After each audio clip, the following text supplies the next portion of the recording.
문명의 발달과 함께 찾아온 현대병은 점점 늘어만 나고 있습니다.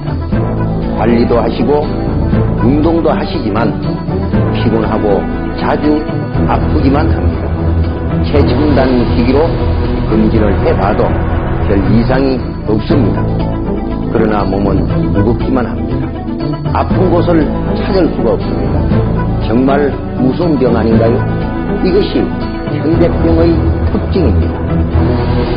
현대병의 해답을 찾았습니다. 현대병의 원인은 식사가 원인이 되는 식원병입니다. 현대병을 해결하고자 합니다. 이것이 바로 곧 금세기 의학사상의 대혁명 아닐까요?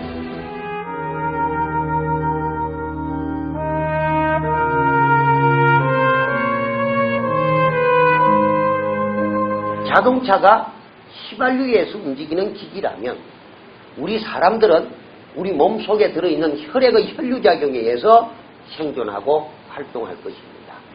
만약에 내 몸속에 들어있는 이 혈액이 건강하시면 우리의 건강이 좋으신 것입니다. 혈액이 나쁘면 우리의 건강이 좋지 못할 것인데 지금 우리 모두는 사실상 우리 몸속에 들어있는 혈액이 좋은 혈액인지 나쁜 혈액인지를 단정짓기가 쉽지 아니합니다. 우리 몸속에 들어있는 이 혈액은 약 2대 반, 5리터 정도 되시는데 이 혈액이 매일 뇨 또는 땀으로 배설되어져 나가시고 우리가 섭취하는 음식물이 우리의 혈액을 만드는 것입니다. 내용이죠. 우리 몸속에 들어있는 이 혈액은 이렇게 통에 담겨서 평생을 그 혈액만 가지고 사시는 것이 아니고 매일 순환되고 있다는 것입니다. 그런데 이 혈액을 만드는 원료가 우리가 섭취한 음식물이다. 그래서 식생활 하시는 말씀을 하고 계십니다. 좋은 식생활을 하시면 좋은 혈액이 되어서 건강이 좋아질 것 같은데 어떤 식생활이 우리 건강에 좋을 것인가. 이를 두고 많은 분들이 현미식을 하신다, 오곡작곡식을 하신다, 심지어 당뇨로 고생을 하시는 분들께서는 아예 오곡작곡식을 도시락을 사서 다닙니다. 밖에 나와서 식당에서 식사를 하실 때에 도시락 갖고 오지 아니하시면 아예 식사도 아니하십니다. 그런데 당뇨로 고생을 하시는 어르신들께서 그렇게 오곡작곡식에 관심을 가지시고 식사를 하시지만 당뇨가 정상화 되셨던가요? 아니잖아요. 오히려 당뇨 합병증은 더 심해져서 갑니다.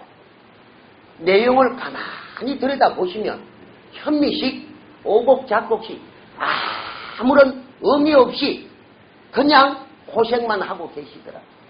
살펴보실까요? 우리가 현미식이든 오곡작곡식을 하시는 이유는 그 속에 들어있는 백미 외에 그 가에 붙어있는 호분청, 등경, 다른 말로는 조절소, 다른 말로는 효소, 다른 말로는 천년의 비타민 다 같은 표현입니다. 이 가에 붙어있는 호분청을 동시에 같이 섭취할 전체식을 하실 것이 목적인데 학문적으로 속에 들어있는 백미 속에 들어있는 주요 성분은 탄수화물이요, 단백질이요, 지방입니다. 이 탄수화물이요, 단백질이요, 지방은 열과 무관하기 때문에 타지 않으면 상관없으나 가에 붙어있는 호분청, 효소는 열에 민감합니다. 효소가 살 수 있는 온도는 섭씨 35도에서 65도 사이입니다. 그런데 이를 1.5기압이나 2기압 상태에서의 고온의 압력밥솥에 밥을 지으시면 가에 붙어있는 효소는 죽어버립니다.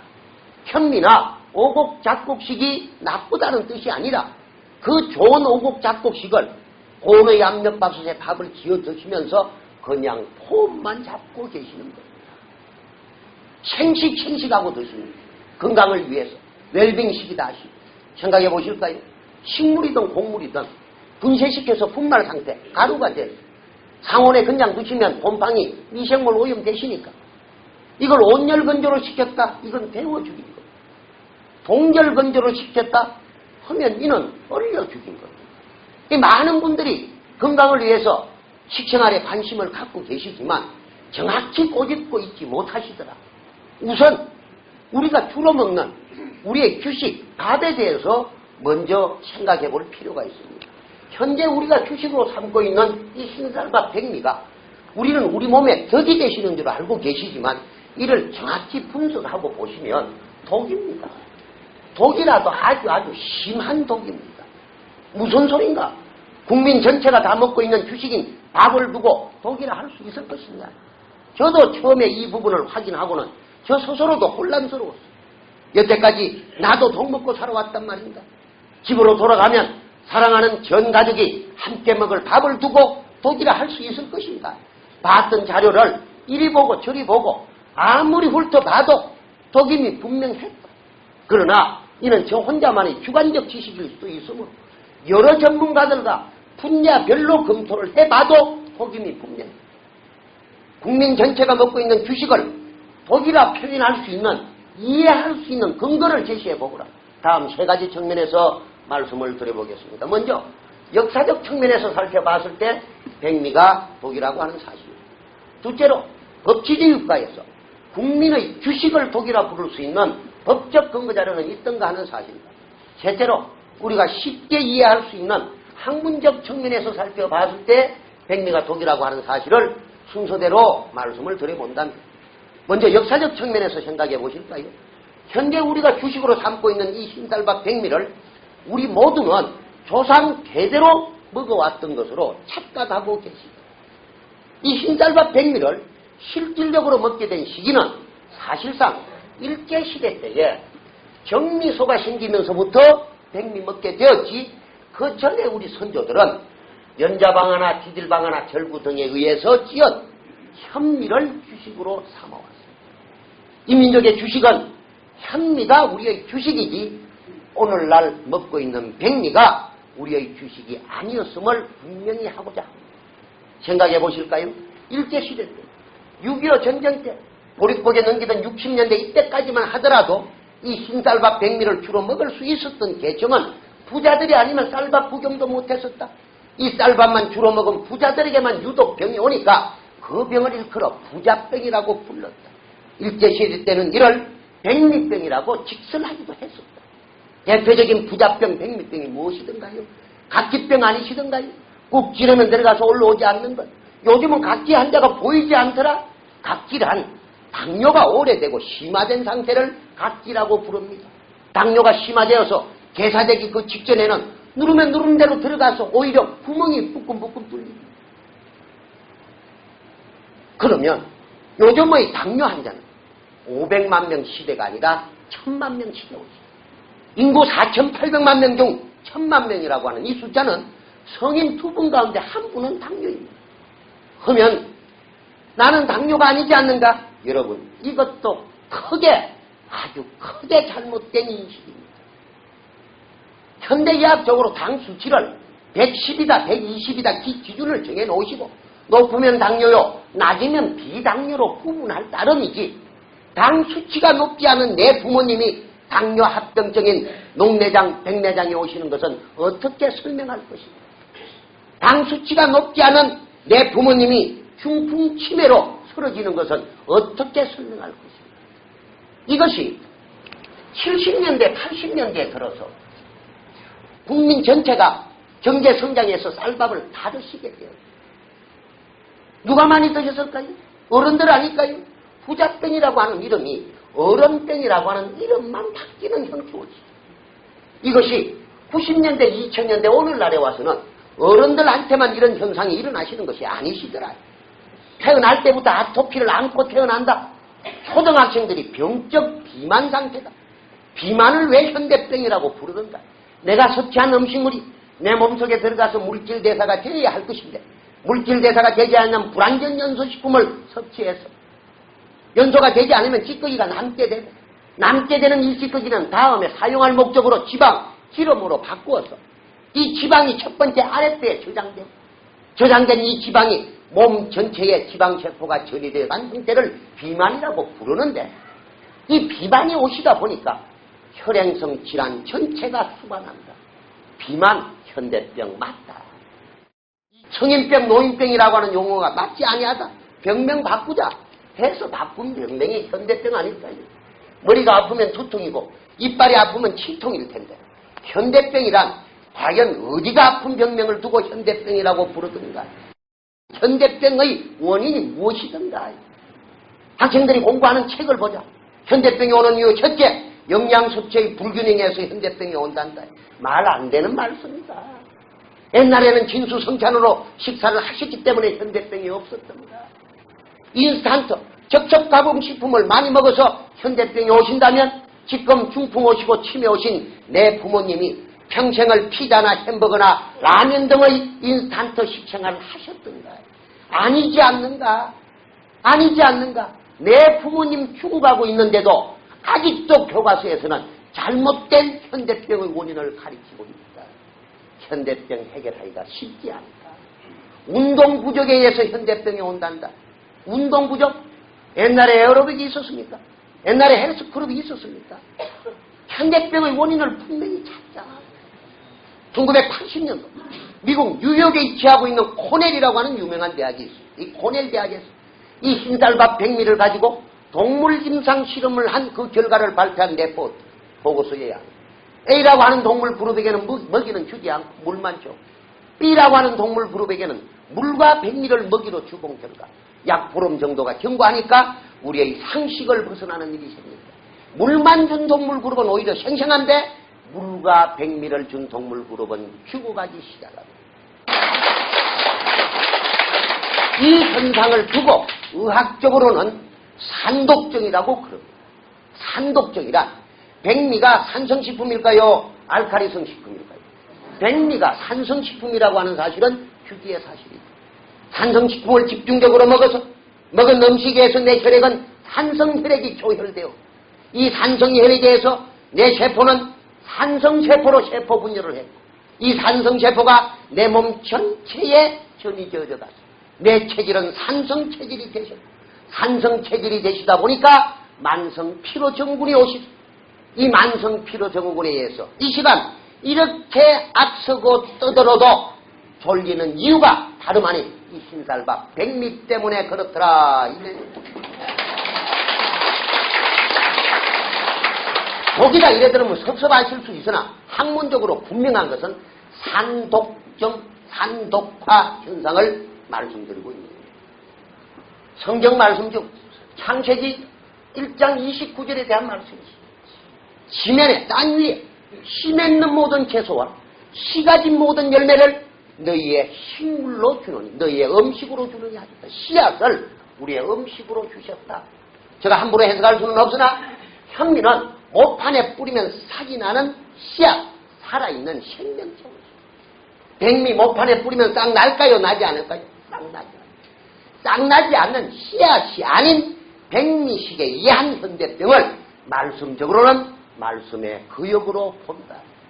말씀의 거역인 거로 현대과학이 우주를 지배하고 현대의학이 새로운 생명까지 탄생시키고 있지만 이 현대병은 또 저만큼 달아나 있다.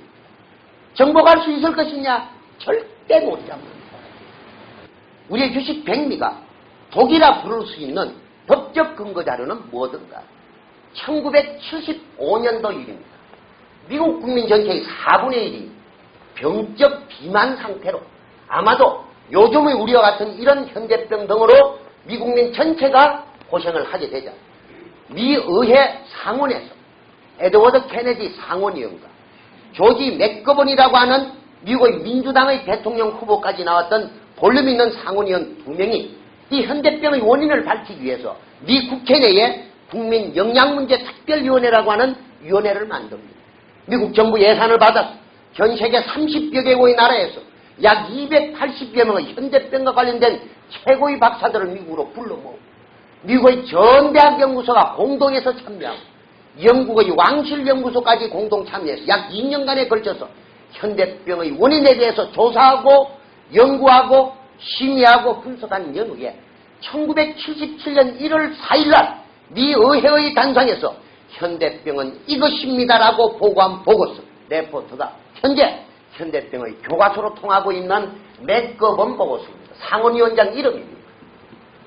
이 5,000페이지에 달하는 맥거번 보고서가 밝힌 현대병의 원인은 다 알고 계시는 내용이에요. 잘못된 식생활, 한마디로 식원병으로 규정짓습니다. 식사가 원인이 된 병이 현대병이다라고 하는 내용이 이 맥거본 보고서의 핵심적인 내용입니다.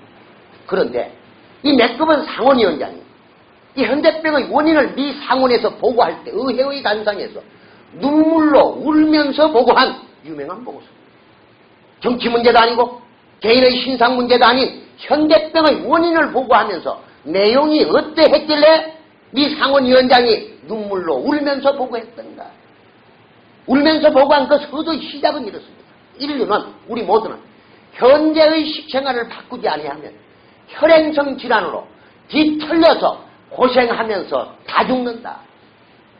그 다음 지들은 더 구체적으로 옵니다.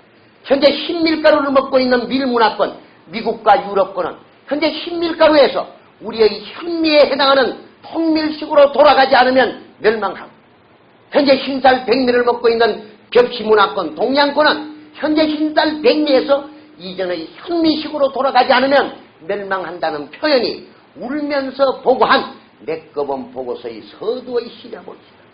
여러분, 의회는 법 만드는 것 아닐까요?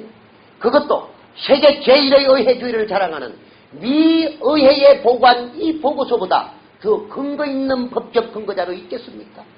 이 맥거본 보고서는 더 구체적인 지적을 합니다. 우리 사람들이 먹으면 나쁜 5가지의 화이트푸드, 500식품에 대한 지적도 이 맥거본 보고서의 지적이었습니다.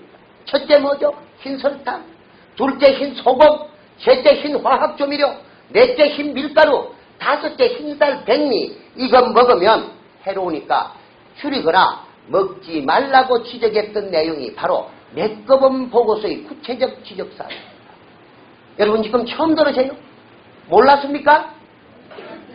알았다고요? 알았다 할 수 있을까요? 흰설탕, 흰소금, 흰화학조미료, 흰밀가루 음식까지는 우리 썩 안 좋다 했다. 그러나 정작 우리가 먹고 있는 흰쌀밥 백미에 대해서는 우리는 입 다물고 있었다. 미국 양반한테 물어봤다. 흰설탕, 흰소금, 흰화학조미료, 흰쌀 백미는 나쁘다고 임상 실험까지 하면서 정작 그네들이 먹는 흰밀가루 음식에 대해서는 입 다물고 있더라. 지금 이 시간 많은 현대인들이 혈행성 질환으로 병원에 실려가고 있다. 이 중요한 보고서가 사장되고 있는 이유가 무엇인가가 궁금해집니다. 거기에는 정말로 한심스러운 우리가 살고 있는 현실이 있었습니다. 이 맥거본 보고서는 더 구체적으로 콜라를 먹지 말거라라고 하는 지적도 했습니다. 콜라 속에는 인산이라고 하는 성분이 들어있다. 우리 몸속에 들어있는 칼슘은 인산과 결합된 인산칼슘의 형태로 존재하는, 우리가 콜라를 마시게 되면 몸속에 인산칼슘과 결합되어서 몸속에 칼슘분이 빠져나가 골다공증이 오시고 치아가 약해지고 칼슘이 우리 몸속에서 가질 수 있는 물질 대사의 장애가 와서 결국 모든 현대병의 원인인 내분비 장애로 이어진다. 콜라를 먹지 말거라라고 하는 구체적인 지적과 학문적 측면에서 이 흰쌀밥 백미가 우리에게 어떤 영향을 끼치는가를 소개드려 보겠습니다. 현재 우리가 주식으로 삼고 있는 흰쌀밥 백미는 벼에서 왕겨라고 하는 겉껍질을 한 번 벗기는 것을 두고 1분도 한다라고, 이 1분도 미를 현미라 부르는 바, 이 현미의 그림을 그려놓고 보시면 속에 백미가 있고 쌀 눈이 있고 빗금친 이 부분이 현미의 껍질 쌀겨울이에요. 여기서 껍질 한 번 더 벗겨지면 2분도인데요. 1분도하고 2분도의 차이는 여기 흠집 몇 개 나 있는 그 차이 오시죠. 내용이. 그런데 이 1분도와 2분도는 하늘과 땅만큼의 차이가 있어요. 정확한 1분도는요, 비닐 랩을 씌운 것처럼, 코팅을 한 것처럼 코팅이 단단히 되어져 있어서 수백 년을 보관했다가도 모판에 뿌리면 싹이 납니다. 우리가 문화재 발견해서 쌀가마 발견해서 모판에 뿌려서 싹 나는 것, 시문에 나는 것과 같습니다. 코팅이 단단히 되어 있으면 그 속에 들어있는 영양분이 살아있는 영양분, 영어로 한마디 쓰겠습니다. 액티브 미네랄, 다른 말로는 활성, 풀리는 미네랄, 한문으로는 유기 미네랄. 풀려, 물 속에 들어가서 풀려. 나만 풀리면 옆에 것도 같이 풀려. 수채와 물감 섞이듯이 같이 섞여 대사작용에 의해서, 물질 대사에 의해서 제3의 물질이 쌓는다. 근데 여기 흠집 하나 나버렸어. 산소가 들어가서 산화되어서 죽어버렸어. 죽었다. 영어로 inactive, 불활성 미네랄, 안 풀리는 미네랄. 물속에 들어가서 안 풀려. 물을 만나고 온도를 만나서 안 풀리니까 자기 혼자 고고히 산화한다. 장렬히 산화한다. 그 뜻이 아니라 썩는다. 이 뜻입니다. 우리 몸 속에 들어왔어. 액티브, 살아있는 것이 들어왔어.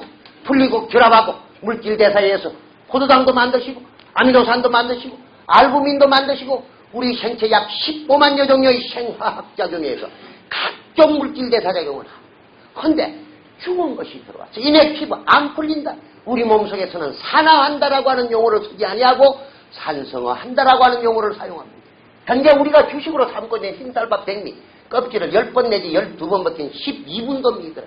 그림을 그려놓고 보시면 현미와 백미의 차이가 어떤 차이가 계시더냐 보실까요? 여기 쌀 눈이 있고 쌀겨가 있고 이 차이가 현미와 백미의 차이인데 제가 약 20년 전 현미에 대한 공부를 시작할 때 깜짝 놀랬던 부분. 어떤 부분이냐? 우리의 선조들이 현미와 백미의 차이를 저처럼 설명 이렇게 길게 드리지 아니하고 아주 간단하게 한마디로 가르쳐 주셨어요. 한문으로 쌀 눈을 뭐라 그러죠? 배하라 합니다. 월변에, 월은 우리 몸을 뜻하는 몸육변 맞죠? 우리 몸에 없어서는 아니 될 한이 불자습니다. 유일한 건 한일자다. 이게 쌀눈 배할 때 배자 오지. 쌀겨 미강이라고 합니다. 쌀미변에 무슨 강자요? 건강할 때 강자인 튼튼할 강자를 사용하시는 반면 흰쌀 백미를 쌀미변에 흰백자를 써서 백미박이라고 부르시는데 이 백미박의 원래 뜻이 찌꺼기박이라고 하는 뜻이에요. 쌀눈에 영양이 66%, 쌀겨에 영양이 29%, 합치면 95%요. 백미 속에는 5% 영양밖에 없다라고 가르칩니다. 맞습니다. 현미에는 영양이 이만큼 많고 백미에는 영양이 적은 것이 사실이지만 만약 현미와 백미의 차이를 영양의 배소의 차이로 접근을 하신다면 그러시면 영양 적은 백미 드시고 영양 많은 음식 다른 거 더 드시면 될 거 아닙니까?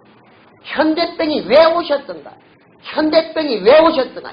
영양의 문제도 배소의 문제로 접근하고 있기 때문에 현대병을 해결하고 있지 못합니다. 현대병을 해결하려고 하시면은 현대병의 원인에 대해서 정확히 하실 필요가 있습니다. 영양의 결핍보다 더 무서운 것이 영양의 불균형입니다. 다 알고 있는 내용을 그렇게 폼 잡고 이야기를 하느냐? 설명을 들어보면 이러합니다. 영양의 결핍, 사람 안 먹으면 죽는다. 결핍, 안 먹고 죽을 때는 꼴까닥하고 쉽게 죽지만 영양이 불균형돼서 죽을 때는 혈행성 질환으로 뒤틀려서 고생하면서 죽더라. 문제는 영양의 균형을 맞추시는 것이 무게로 맞추시는 것이 아니시라면 영양의 균형을 맞추는 기준점이 뭔가를 누구도 이야기해주지 않아. 다름 아닌 비타민 O입니다. 여태까지 수십만 원, 수백만 원 그 이상 비타민 사 드신다고 들였던 돈, 그 돈 다 헛돈 들였더라. 무슨 소리냐? 그럼 나와 있는 비타민이 잘못된 것이냐? 아니올시다. 아주 검증받고 다 좋은 건 나왔지만 비타민의 핵심적인 포인트는 섭취하시는 시간 타임입니다. 비타민은 시간 맞춰서 드시지 아니하시면 오히려 독이 될 수가 있습니다. 비타민에 대한 학문적 이해를 도와보겠습니다. 이 비타민을 최초에 발견을 한 사람이 누구냐 하면 1912년도에 홀란드라고 하는 나라에 있는 시 흥크라고 하는 박사, 생화학자 박사가 이 쌀겨에서 항각지 성분인, 항각지 성분 어렵게 생각할 거 없습니다. 항균성 하면 세균을 이길 수 있는 성분이다. 항각기, 각기병을 이길 수 있는 성분, 즉 당뇨를 이길 수 있는 성분, 생화학 용어로는 아민 성분이라고 부르는데 이 아민 성분을 발견을 하고 이름 붙이기를 비타민이라고 이름을 붙이게 됩니다. 지금 드릴 설명을 요약 정리하면 이렇습니다. 인간의 핵심은 혈액이다. 그런데 우리 몸속의 혈액을 만드는 것은 음식이다. 그런데 현대인의 음식 식생활은 균형이 무너진 불균형 식생활이다. 그런데 이 불균형을 맞추는 기준점이 뭐라고요? 비타민이다. 지금 요 설명 드린 겁니다. 우리가 섭취하는 음식물 영양소는 크게 두 가지로 대별하는데 하나는 열량소로 구분을 짓고 하나는 조절소로 구분을 합니다. 이 열량소에는 잘 아시는 탄수화물 성분이 있고 두 번째 단백질이 있으며 세 번째 지방이 있는 바 우리는 탄수화물, 단백질, 지방을 3대 영양소라고 부르고 칼로리가 높은 열량소 음식이라고 칭한다 부릅니다. 조절소에는 두 가지 종류가 있다. 하나는 유기미네랄 성분이 있고 하나는 무기미네랄 성분이 있다. 유기미네랄 아까 설명드렸어요. 영어로 액티브 미네랄, 활성 미네랄, 한문으로 유기미네랄, 유기비타민, 활성 비타민. 우리가 일반적으로 비타민 하는 부분이 이 유기미네랄을 두고 비타민이라고 부르고 있는 겁니다. 지금 비타민 설명드리고 있는 비타민이란 우리가 섭취하는 음식물을 열량소와 조절소로 구분, 조절소의 한 영역으로 무기미네랄, 유기와 대칭되는 개념으로 우리 인체에 조금 필요하다고 해서 미량원소라고 표현하기도 하고 망간, 마그네슘, 셀륨, 제텐, 아연 것들 무기질이라고 표현하죠. 3대 영양소, 4대 영양소, 5대 영양소라고 부르더라. 조절소, 우리가 흔히 이야기하는 효소를 조절소라고 하는데 학문적으로는 효소라고 하면 틀려요. 효소란 우리 몸 속에 들어있는 것을 말합니다. 우리가 음식물을 섭취할 때 침에서 소화효소제, 아말라제가 나오고 단백질 분해효소제가 췌장에서 리파제가 나온다는데 우리 몸속에 4,000개가 있다, 5,000개, 어떤 학자는 심지어 10,000개가 있다는 등 효소란 살아있는 생명체로서 우리 인체를 구성하는 주요한 물질 대사의 원인 물질이다. 우리가 효소식품 하는 부분은 보조효소, 한문으로 조효소라고 표현한 것이 맞다. 비타민 설명드리면서요. 이렇게 설명 들어가 버리면 사람들 다 헷갈립니다. 효소학은 5년, 10년 아직도 미완성 학문입니다. 이 몇 년간 공부하는 이 부분을 딱 3초 만에 이 전체를 쉽게 설명을 들어보면 내용이 이러합니다. 열량소적, 탄수화물, 단백질, 지방을 장작에 비유해서 생각하십니다.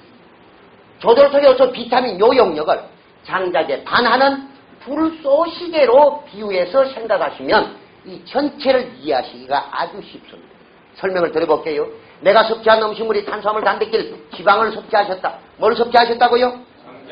내 몸속에 들어가서 불이 붙을까요? 안 붙을까요? 왜 안 붙을까요? 내용이 비타민이 뭐라고요? 비타민의 핵심적인 포인트는 뭐라고 그랬어요? 타이밍, 시간이라고 그랬어요. 비타민이 불쏘시개 같으면 불쏘시개는 언제 필요할까요? 장작에 불 붙일 때.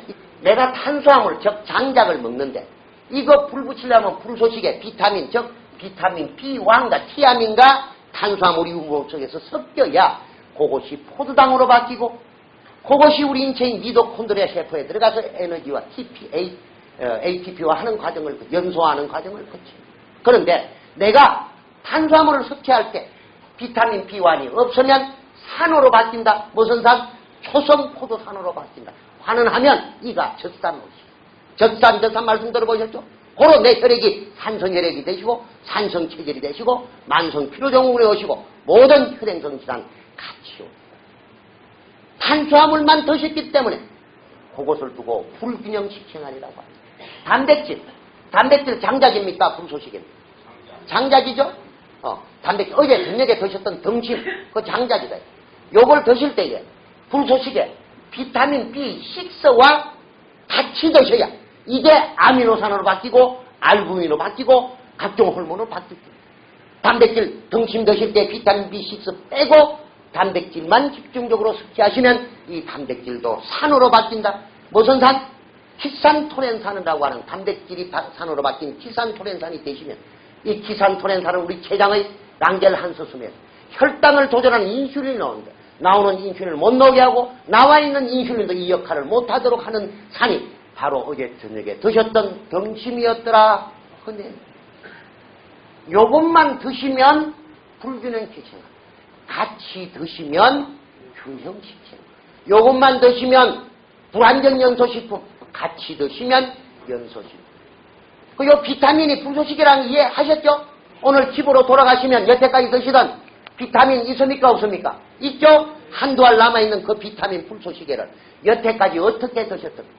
의사 선생님이 항생제를 처방해 주시면서 식후 30분 후에 먹으라고 그랬다. 항생제하고 비타민 개념이 정반대예요. 항생제는 장작이 있을 때 같이 들어가면 위장장애가 오므로 다 내려가고 난 이후에 항생제 독단으로 활동하거라 이 뜻입니다. 그런데 이 비타민도 약으로 생각을 하시고 오히려 식사하고 기다렸다가 30분 또는 2시간 후에 비타민 드셨다. 불쏘시개는 화장지에 불 붙여서 휙 붙어버릴까리 장작 없다 보니까 샥 하고 나가버릴까리 비타민만 드셨다면 소변이 노랗게 나옵니까 안 나옵니까? 이는 흡수되지 아니하고 다 배설된 것을 말합니다. 여태까지 다 헛돈만 들인 것을 말합니다. 오늘 집으로 돌아가시면 드시던 비타민 서랍에 몇 개 남으셨겠죠?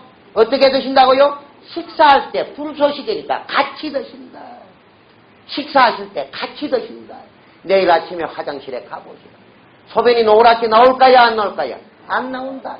이미 이것이 물질대사가 되어서 포도당으로 바뀌고 아미노산으로 바뀌고 알부민으로 바뀌어서 내 몸에 흡수된 것을 말합니다. 여기까지만 설명 들으시더라도 오늘 오신 본전은 찾았다. 이게 말이죠. 그런데 보세요. 여기 백미를 가만히 놓고 보면 가에 붙어있는 이 쌀겨가 즉 비타민이라고 하는 사실을 이해할 수가 있었습니다. 맞죠? 그런데 지금 이거 싹 떼고 비타민 떼고 백미만 드시고 그래요. 그런데 이 백미 속에 들어있는 성분이 무엇인가를 보실까요? 백미 속에 들어있는 성분이 주성분이 탄수화물 성분이 79%, 단백질 성분이 10%, 지방이 7%, 합치면 96%. 탄수화물, 단백질, 지방 전체가 뭡니까? 아니 저기서 여기 오는데 헷갈리면 어쩌니까. 탄수화물, 단백질, 지방 전체가 뭐라고요? 아니 아직도 못 따라오시는 분들을 위해서 탄수화물을 우리말로 뭐라고 그럽니까? 당질이라고. 한문으로는 쌀미변에 당나라 당자를 써서 당이라고 합니다. 당을 탄수화물이라고 하는 거예요. 한문으로 당이라고 적어봤습니다. 당이라고 적은 이 한문을 한글로 바꿔볼까요? 뭐라고요? 설탕을 당이라고 그러더라. 하면 백미 속에 설탕이 몇 프로요? 79%. 대한민국 국민 여러분, 흰 쌀밥 한 공기 드시는 것은 흰 설탕 한 공기 드시는 것과 꼭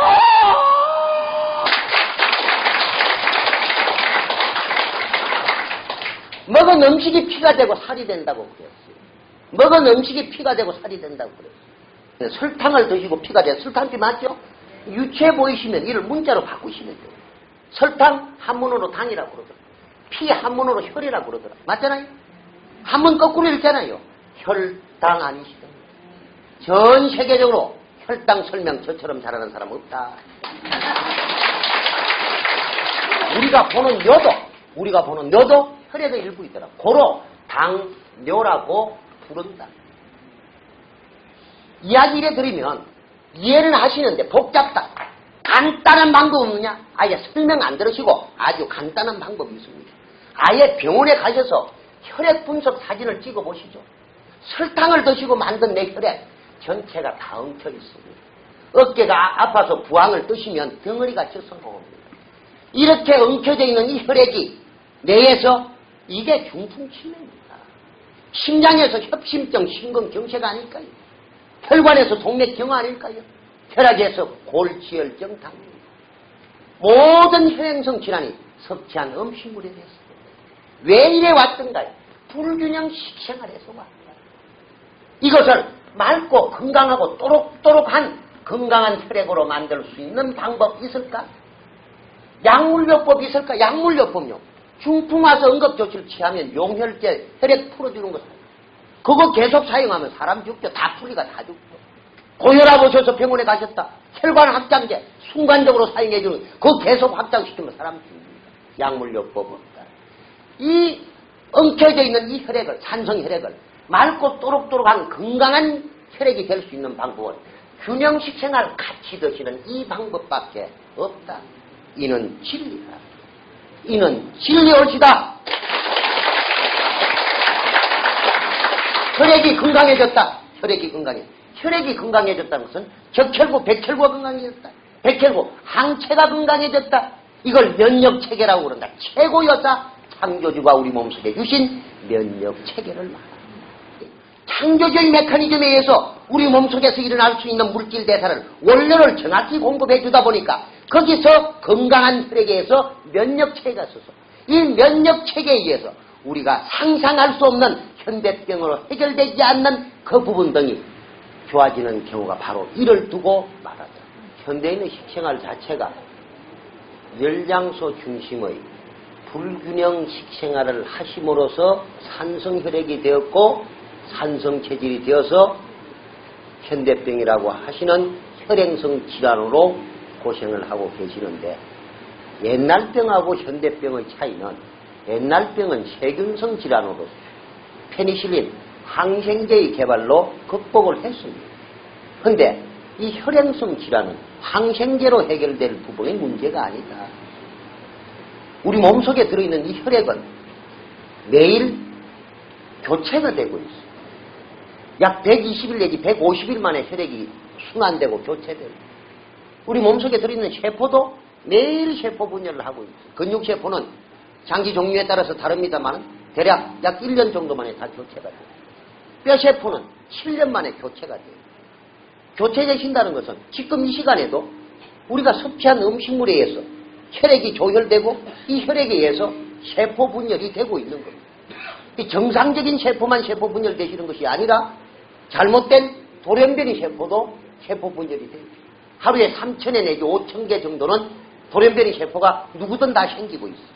이 돌연변이 세포가 생겼을 때에 우리 몸속에 들어있는 항체, 즉 백혈구가 이를 해결하고, 여기 있는 이 그림 하나면요 전 세계가 깜짝 놀랄 그림입니다. 이 그림이 어떤 그림이냐 하면 피부의 표피층, 머리카락, 솜털이 우리 피부 97% 면적에 다 뿌리가 있는 모낭이 있는 부분에는 데모덱스라고 하는 모낭충이 2마리 또는 3마리가 붙은 놈이 세상 또는 내상에 항상 살고 있는데, 이 데모덱스 모낭충이 평상시 때는 표피층, 진피층, 피하 지방층의 피지선에서 올라오는 피지를 먹고 살고 있다가 우리가 잠을 자게 되면 이 모낭충이 모공을 통해서 기어 나옵니다.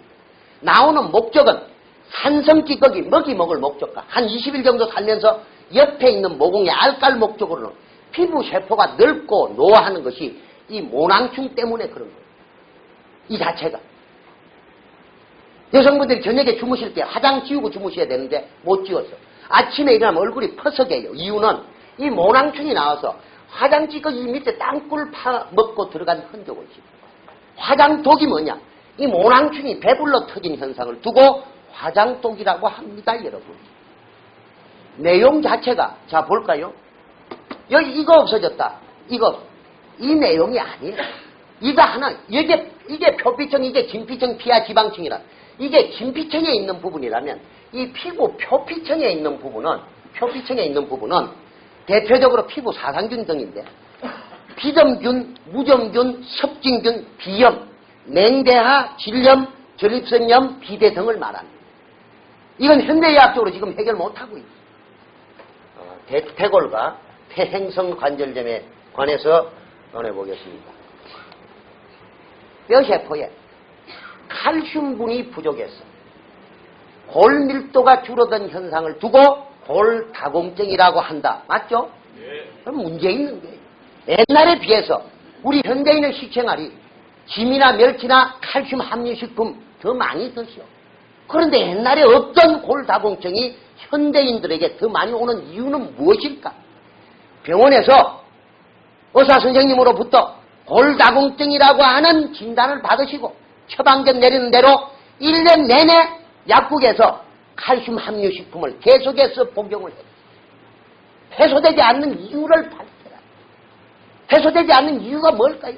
우리가 섭취한 영양분 중 칼슘이라고 하는 이 성분은 혈액 속에 산소와 더불어서 이 혈액 자체를 통해서 뼈세포에 공급이 전달이 되어져요. 동맥이 있는 이 굵은 부분에는 타고 돌지 몰라도 뼈로 연결되는 이 모세혈관은 우리가 산에 갔을 때 바위에 나무 잔뿌리 붙어있는 그 형상과 같습니다. 이 굵기가 사람 머리카락 굵기의 100분의 1, 10,000분의 8mm, 혈구 하나의 크기가 10,000분의 6mm 타고 뜨면 하나씩 줄 서서 들어가는데 이게 설탕혈액, 산성혈액에 의해서 다 붙었습니다. 이게 다 붙었다니까요. 이게 다 붙었다니까요. 골다공증 오신 분들은 골다공증 하나만 오셨을까요? 다 붙었으면 다른 데도 또 붙었겠죠? 내용이 연결되네. 여기에 골다공증 때문에 멸치 10포대를 드시더라도 전달될까요? 안 될까요? 약물로 없다. 몸속에 들어있는 이 혈액 전체를 물로 뚫는다는 이야기네. 식생활 바꿔서 혈액이 맑아지고 이게 뚫렸다. 이거 뚫리고 나시면요. 멸치 10포대가 아니라 멸치 2마리 반만 드셔도 다 공급됩니다. 이때는 꼭 머리님을 포함해서 드셔야 됩니다. 다음으로 골관절염. 학문적으로 태행성관절염을 골관절염이라고 그러죠. 우리들의 부모님들께서 5년 10년을 무릎이 아프셔서 방 밖을 못 나오십니다. 병원에 가서 CT 촬영, 초음파 검사, MRI 할 수 있는 검사 다 해도 병명도 안 나오신다. 무릎에 좋다는 구루코사민, 홍합추출물 좋은 거 다 드셨다. 아무리 드시도 해결되지 않는 이유는 어떻게 설명할 것이에요. 여러분, 구루코사민 좋은 거예요. 홍합씨도 무릎에 좋은 영향을 끼쳐요. 아무리 좋은 영향을 끼친다 하시더라도 지금 이게 막혔습니다. 전달될까요? 안 될까요? 막히면 이게 말라붙습니다. 이게 말라붙으면 공백이 생기겠죠? 쇠살이 근육세포 자라는 거예요. 뼈세포 자라는 거예요. 부딪히니까 아픈 거예요. 무리하게 서시니까 염증 오신 거예요. 병원에 가셨어요. 이게 소염제, 항생제 주사 주는 방법밖에 없다. 소염제, 항생제 많이 사용하시다 보니까 혈관이 더 경화경색되어서 더 안 좋아지더라. 더 안 좋아지더라. 어떤 방법이 있을까? 혈액을 바꿨다. 뚫렸다. 뚫리고 보니까 여기에 영양이 공급되시는 것이 꼭 고무풍선에 물 공급되는 것보다 더 쉽게 공급되더라. 고무풍선에 물 공급되는 것보다 더 쉽게 공급. 집안에 계시는 어르신들께서 물어보러 고생을 하신다면 구루코사민이 다 좋은 거예요. 그러나 이걸 뚫어놓고 드셔야 그게 효과적이지. 안 뚫린 가운데 지금 드시면 위장장애나 오히려 효과는 없다. 마지막으로 나와 있는 아랫배 이 부분을 해결하고자 합니다. 지금 이것 때문에 참고 기다리시는 분이 몇 분 있습니다. 맞죠? 예. 다른 데는 아픈 데는 없는데 아랫배 저것만 해결했으면 좋겠다. 지금 이 시대에 어떠한 다이어트를 하신다 하시더라도 요요 현상이 없는 다이어트 있습니까? 없습니까? 없다. 다이어트 아무리 잘했다 하더라도 그 다음부터 드시는 식생활이 불균형 식생활. 찌꺼기가 남게 되고 남게 되는 이 찌꺼기는 다음에 사용할 목적으로 지방, 기름으로 바꿔서 첫 번째 저장하는 장소가 어디라고요? 아랫배더라. 그래서 여기 1번이라고 적어놓은 겁니다. 요즘 식생활, 불균형 식생활에서 지방이 생겨서 유치원생들부터 아랫배 다 나옵니다. 여기 다 차고 나면 그 다음 엉덩이 2번으로 가는 거예요. 엉덩이 앞에서 1번 볼 거 없어. 뒤에서 2번만 보면 1번 다 나와 있습니다. 지금 몸속에 들어있는 이 지방을 다시 요요 현상이 생기지 않도록 하실 수 있는 그 방법은 균형 식생활에서 식사를 같이 하시고 밸런스를 맞췄다. 균형을 맞췄다. 찌꺼기 생길까요? 안 생길까요? 안 생기겠죠? 요요 현상이 없는 부분에 대해서는 이해를 하셨는데 그러시면 지금 현재 우리 몸속에 들어있는 이 지방을 빼기만 하면 된다. 맞죠? 이 지방만 잘 빼는 방법을 지금부터 설명을 드려보겠습니다. 피하지방층에 있는 이 지방은 오히려 펴져서 보톡스 맞은 것처럼 단주름 펴지고 빼고자 하는 내장지방만 골라서 빼는 그림 같은 방법이 있느냐? 그 그림 같은 방법이 있다. 그 그림 같은 방법이 있다. 그것이 바로 곧 창조주의 메커니즘, 하늘의 비밀이지. 건강한 다이어트를 하시려고 하실 때에 창조주의 메커니즘에 대한 하늘의 비밀을 이해하지 못한 이상 절대 다이어트 안 됩니다, 여러분. 설명을 드려볼까요? 현미를 백미로 도정을 했습니다. 백미가 나오고 쌀겨가 나오죠? 이 쌀겨가 비타민, 효소제, 물질 대사작용을 가져서 연소작용을 한다고 그랬잖아요. 이 쌀겨 속에는 그러한 효소 역할만 하는 것이 아니라 혹시 찌꺼기가 생기면 청소할 빗자루까지 있습니다. 청소할 빗자루까지 있습니다. 창조주는 무한하시기 때문에 이러한 빗자루까지 우리에게 주셨습니다. 연소작용을 시키고 빗자루까지 주셨는데 가에 있는 것 싹 빼고 백미만 드시고 볼록볼록 나오고 빗자루까지 없으니까 터질 수밖에 없다. 무서운 예를 들어서 설명드리고, 밀도 마찬가지입니다. 밀도 통밀에서 흰밀가루로 분리하면 밀기울, 쌀기가 나오겠죠. 이 밀기울이 쌀기하고 같은 원리겠죠. 그런데 밀기울 속에도 빗자루가 있습니다. 현미에 들어있는 빗자루와 같이 있는데 밀기울 속에 들어있는 빗자루는요, 현미에 들어있는 빗자루보다 그 강도가 더 강합니다. 강도가 강하면 청소가 잘 되겠죠. 그러다 보니까 밀을 중심으로 하는 밀문화권에 계신 분들은 대장의 길이가 청소가 잘 되기 때문에 1m 20cm요. 벽지문화권은 1m 50cm로 30cm 깁니다. 많은 분들은 서양 사람들은 육식을 하기 때문에 짧고 동양은 육식을 안 하기 때문에 어쩌고 말도 안 되는 학문적 교과서 바꿔야 할 거 너무너무 많다. 지금 말씀드리고 있는 이 빗자루가 뭐냐? 이 빗자루가 여러분들이 다 알고 계시는 섬유질입니다. 여러분들이 알고 계시는 섬유질과 제가 말씀드리고자 하는 섬유질의 차이는 섬유질의 종류가 두 종류입니다. 하나는 수용성 섬유질이 있고 하나는 녹지 않는 불수용성 섬유질이 있는데 수용성 섬유질이란 과일, 시금치, 야채 일반적인 겁니다. 이러한 수용성 섬유질은 입을 통해서 식도를 통해서 위에 들어오면 우리 위에는 먹은 음식을 녹이는 위산, 방한산이 있는데 이게 수소 이온농도 pH 2.2에서 2.4쯤 되면 새꼬치 뼈단지 뼈도 녹이듯이 수용성 섬유질도 여기서 녹아버립니다. 녹아버린다는 것은 분자식으로 탄소 C, 질소 N, 수소 H 다 분리가 결합되는 사이, 이것이 다시 결합되는 분자식으로 결합되는 사이에 지방 기름으로 바뀌어서 기럭기럭 살찌도록 하는 원인 물질이 다름 아닌 수용성 섬유질입니다, 여러분. 다름 아닌 수용성 섬유질입니다, 여러분. 여러분들이 알고 계시는 정반대의 상식을 말씀드린 겁니다. 다이어트 되는 섬유질은 수용성 섬유질이 아닌 녹지 않는 불수용성 섬유질, 거친 섬유질 알고 계시죠?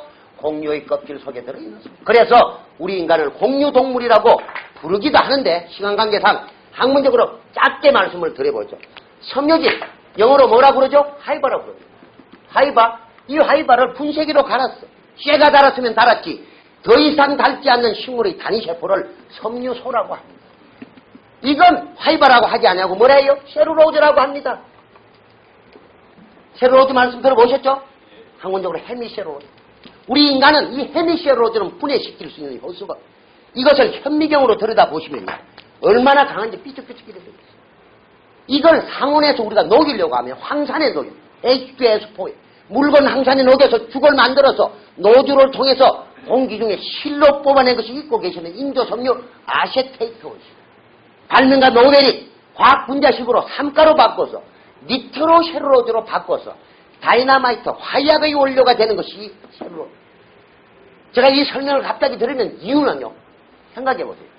창조주께서 우리가 먹는 주식 속에 밀이든 현미 속에 쇠보다 강한 이 헤미셀룰로즈 니그린을 포함시켜놓은 이유가 무엇입니까?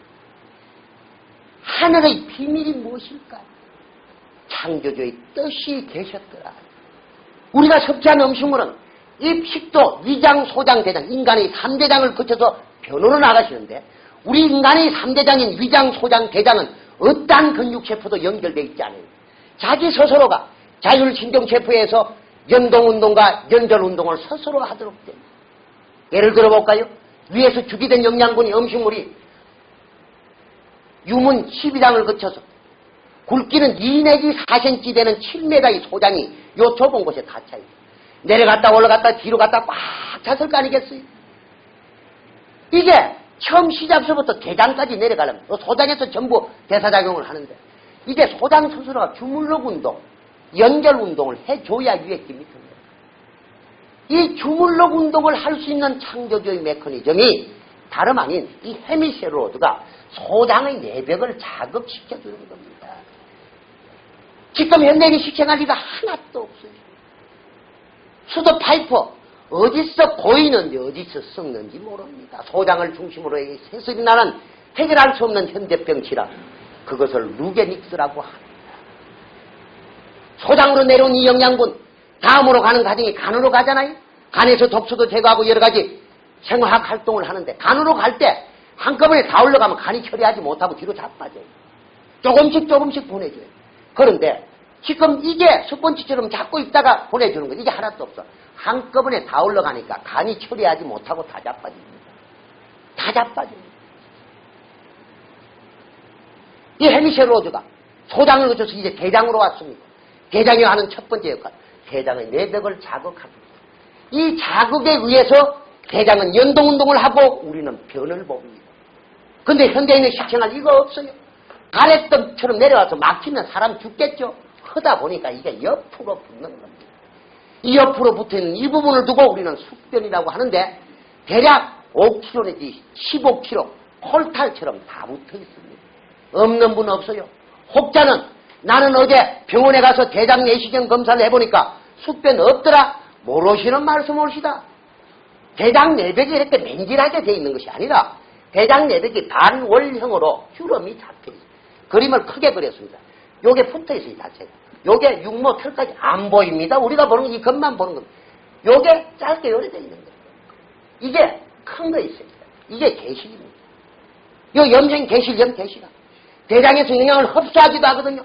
흡수하려고 하는데 이게 다 막혀 있으니까 흡수가 못 돼. 이게 호르몬 대사장애입니다. 상행절장, 행행절장, 윗배거든요. 윗배가 유난히 볼로 가신 분, 위에서 지금 대사활동이 안 돼요. 그러다 보니까 심장, 중풍, 치매, 갑상선 등 위쪽으로 다 문제가 있다. 아랫배가 유난히 볼로 가신 분, 아래쪽으로 다 문제가 있더라. 아랫배, 윗배가 다 볼로 가더라. 아래 위로 다 문제가 있더라. 흡수만 하시는 것이 아니라 바깥에 찌꺼기가 안으로 들어와서 변으로 나가야 합니다. 숙변이 잘 되니까 못 들어오게 붙어있죠, 이게 지방입니다, 지방. 이게 시간이 없어서 빠지고 전부 다 붙어있습니다, 이게. 우리 텔레비 보시면은 대장 옆에 허연 거 붙어있는 게 그 내장 지방이죠. 이 그림이 대장이 있으면 이 가에 붙어있는 이 지방. 여기서 초등학생 유치원 때부터 차서 엉덩이로 가서 하체 상태로 갑니다. 이 내장지방, 피하지방 보호하고 내장지방만 골라서 뺀다 그래. 어떻게 뺄까요? 귀로 뺄까요? 코로 뺄 수 있는 방법, 변으로 빼는 창조적인 메커니즘 외에는 없습니다. 여러분.